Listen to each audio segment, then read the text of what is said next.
சில காரியங்கள் உங்களுடைய வாழ்க்கையிலே பல நாட்களாக நீங்கள் எதிர்பார்த்து, இது நடந்தா எனக்கு ஒரு பெரிய மகிழ்ச்சி, இது எனக்கு ரொம்ப கவலையை கொடுக்குது, இதை நினைக்கும் போது எனக்கு கஷ்டமா இருக்குது அப்படின்ற சில காரியங்கள் இருக்கலாம். ஆனா நான் நம்புறேன், கர்த்தருடைய வருகை தாமதிக்குமானால் வருகிற ஆண்டு நீங்க சந்தோஷப்படுகிற அந்த காரியத்தை கர்த்தர் நிச்சயம் உங்களுக்காக கர்த்தர் செய்வார்.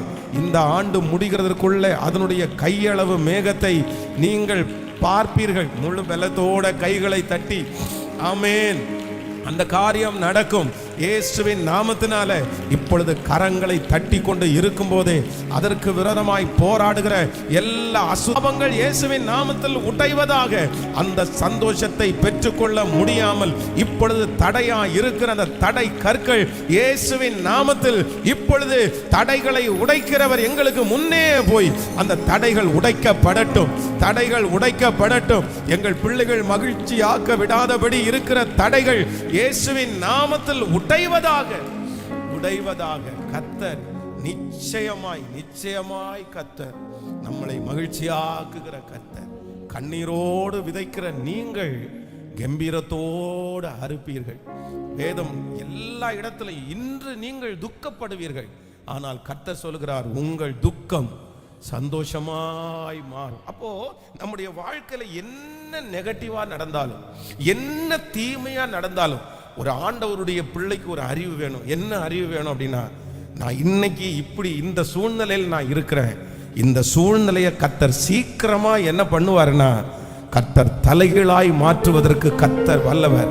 நான் இன்னைக்கு துக்கப்படுகிறேன், ஆனா சீக்கிரமா நான் சந்தோஷப்படுவேன்.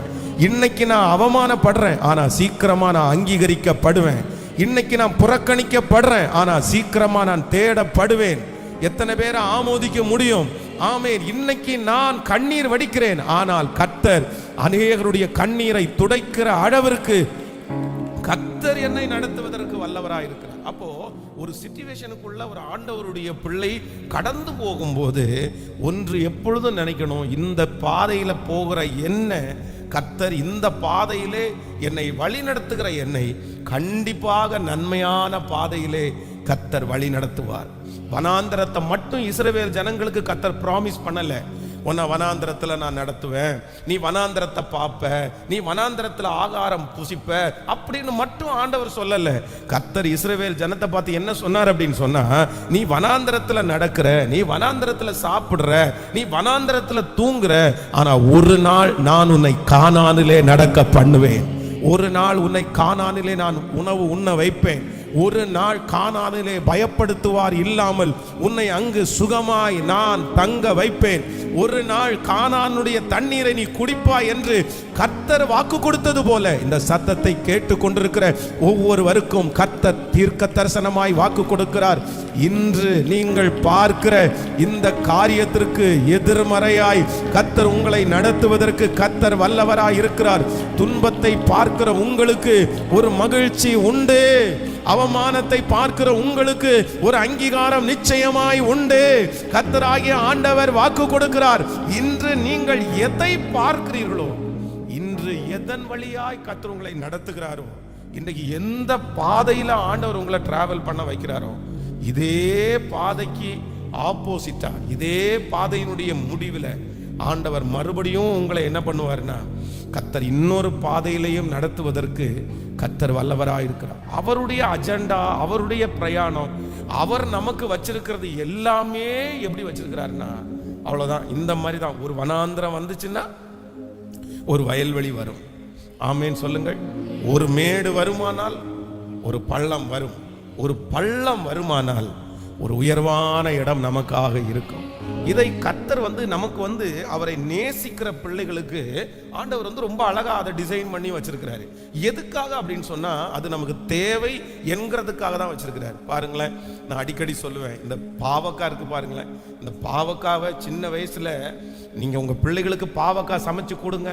என் பிள்ளை பாவக்காய் சாப்பிடும்னு சொல்றவங்க நீங்க கை தூக்குங்கன்னு சொன்னா கண்டிப்பா சொல்றேன். நீ ஒருத்தருமே கை தூக்க மாட்டீங்க. ஐயோ பாஸ்டர், பாவக்காவை பார்த்தா என் பிள்ளை தெரிச்சு ஓடும் பாஸ்டர், என் பையன் தெரிச்சு ஓடுவான். பாவக்காய் குழம்பு ஆகவே ஆகாது. ஆனா 50 வயசுக்கு மேல அம்மாங்களும் ஐயாங்களும் சாமான் வாங்குறதுக்கு கடைக்குன்னு போயிட்டா நல்ல பாவக்காவை பச்சையா பார்த்தாங்கன்னா உடனே என்ன பண்ணுவாங்கன்னா, எப்பா கொடுப்பா பாவக்காய் கொடுப்பா. வந்துட்டு வெறும் பொரியல் செஞ்சு சாப்பிட்றது இல்லை, சிலர் சூப்பே அடிச்சு குடிச்சிருவாங்க. அவ்வளவு கசக்கும். ஏன் அப்படின்னா, அன்னைக்கு கசப்புன்னு வேணான்னு சொன்னீங்களே, இன்னைக்கு கசக்கலையா உங்களுக்கு கேட்டால், இன்னைக்கு அந்த வயசு வந்ததுக்கு பிற்பாடு அந்த பாவக்காய் அவங்களுக்கு என்ன பண்ணலைன்னா கசக்கல்ல. ஏன் அப்படின்னா, என்னுடைய உடம்புக்கு அது ஆரோக்கியம் அப்படின்னு அவங்களுக்கு தோணுது. அப்போ ஆண்டவருடைய பிள்ளைகளே, தேவன் நமக்கு நம்முடைய சரீரத்திற்கு கசப்பும் தேவை, இனிப்பும் தேவை. அது நமக்கு தான் புரிஞ்சுக்கிறதுக்கு வயசு இல்லை. அந்த வயசுல வெறும் சிக்கனை சாப்பிட்டே உயிர் வாழலாம், வெறும் இது பட்டு சாப்பிட்டா போதும், இது வேண்டான்னு நினைப்போம். ஆனால் ஒரு வயசு வந்ததுக்கு அப்புறம் நமக்கு அந்த அண்டர்ஸ்டாண்ட் வரும். அதே போல ஆண்டவர் உங்களுக்கும் எனக்கும் நியமித்திருக்கிற வாழ்க்கையிலே இந்த மேடு பள்ளங்களை அவரே கர்த்தர் அனுமதிக்கிறார்.